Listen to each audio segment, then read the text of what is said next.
I'll be talking about child rights now. We know about various rights that a human being requires.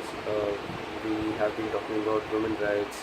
We've also been talking about men's rights. We've been talking about animal rights.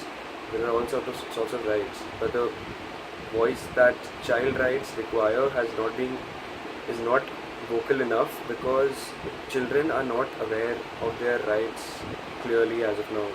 So there should be someone or a group of people who should be able to voice those rights for them, because they are not aware of all these rights as of now. They need to be directed, they need to be made aware of what rights they have. We see small 5-year-old, 6-year-old olds working in a factory.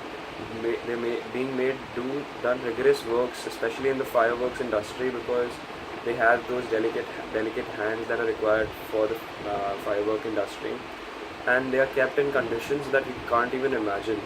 They they are doing work more than a fully grown man. They're made to do it. They're not doing it voluntarily, and these manufacturers or industrialists, they're using them because of their because they do not know about these rights. So therefore child rights are a very important thing that needs to be voiced as soon as possible.